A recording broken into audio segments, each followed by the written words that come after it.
ngayon, serious takers kasi yung mga gusto nila, ginagawa na lang nila ng yon basta-basta kasi today, hindi na ngayon mas liberated kasi ang dami na din yung mga history, gano'n. Tapos, di ba dati, yung mga kabataan parang manners, super manners, tapos parang shy type, gano'n.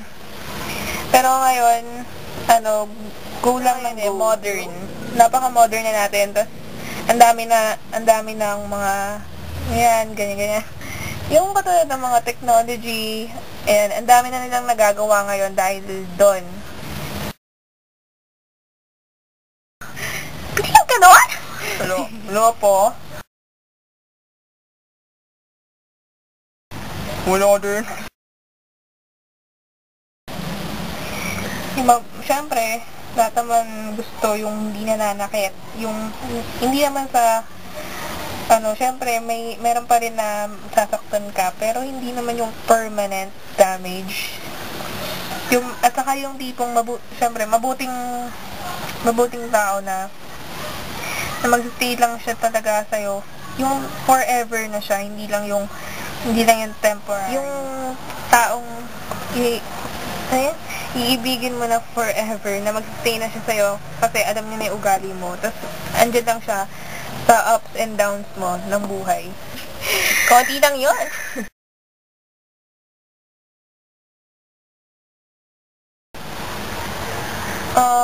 PBBT?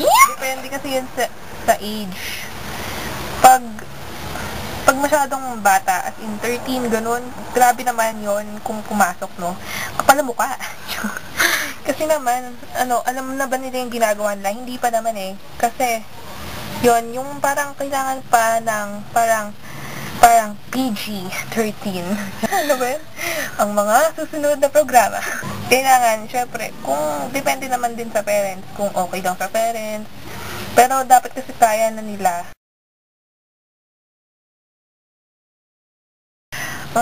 Hindi ko, yes na lang.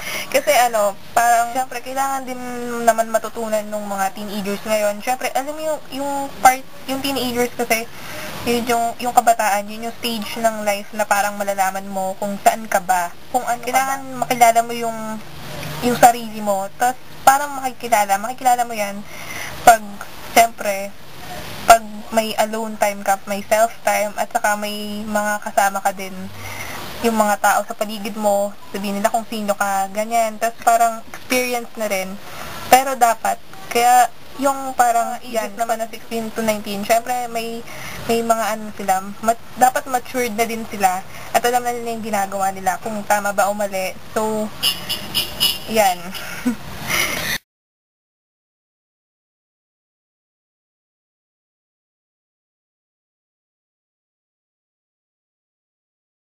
Madami nga. Hindi, kasi, di ba, kasi, iba naman yung tao, di ba?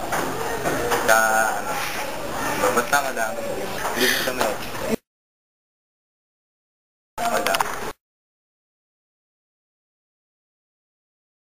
Wala din.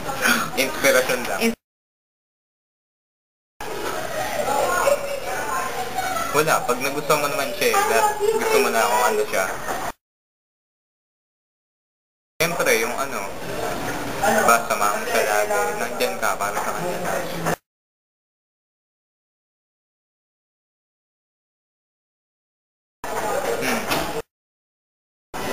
Kasi, hindi naman mapipigilan yun eh.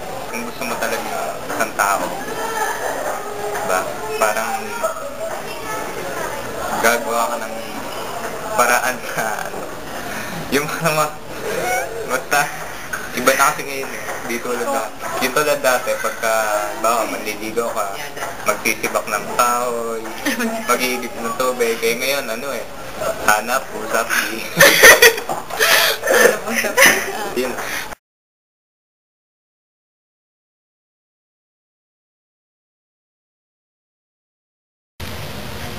Mga kabataan ngayon, masyado na silang parang marami nang alam. Hindi pa nila parang kailangan malaman.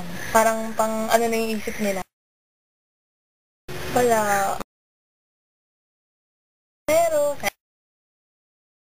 ano yung parang mga normal lang na sabay umuwi, sa kotse pamasahe, hehe.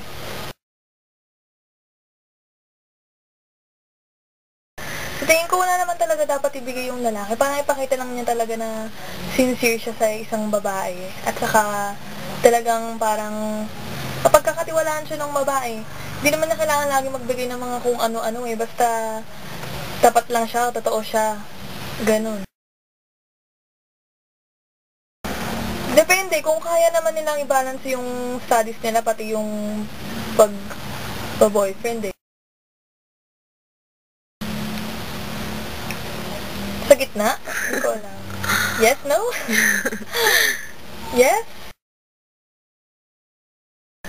Ano ulit yung tanong? Siguro yes. Kung kaya nga nilang i-balance yung pag-aaral nila pati pag-boyfriend nila, pwede naman eh. Kung sangayon ng mga magulang nila, pwede din naman.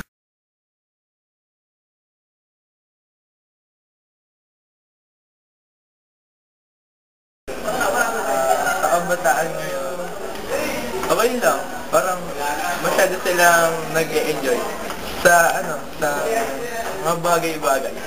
Yung iba, madalas lumimik, gano'n. Tapos, Yung iba, computer, gano'n. yung iba, Ibang Ayun. relasyon. Wala, pero may nililigawan ako. Pupunta ako sa kanila. Wala, nagkwentuhan, nagtatawag na kami. Oo, kasi nagpaalam ako sa magulang. Kasi mabait siya. Yan na. Galing kumanta, piano. singer ba? Okay lang, kasi basta dapat huwag silang masyadong lalalim. Huwag masyadong yung yung parang huwag masyado silang committed. Wala namang masama sa relasyon. Ang masama lang doon ay yung ginagawa. Yung masama sa relasyon ay yung ginagawa nila na hindi dapat nilang gawin.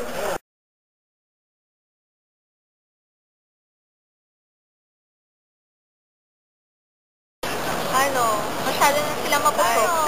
Parang masyado na sila sa mga PDA. Yun, more on PDAs naman ng mga teenagers ngayon. Dati, ano ba sila?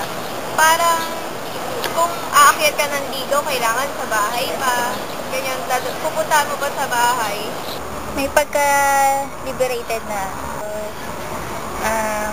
Marami ng mga public display, papasection, parang nakakailang tignan. Kasi dati ng mga kabataan natin, hindi naman ganun. As in, nasa bahay lang talaga. Meron. Isa ng dito eh. Picture. Hindi kasi parang ang nangyari, nag-bonding lang kami nun kasi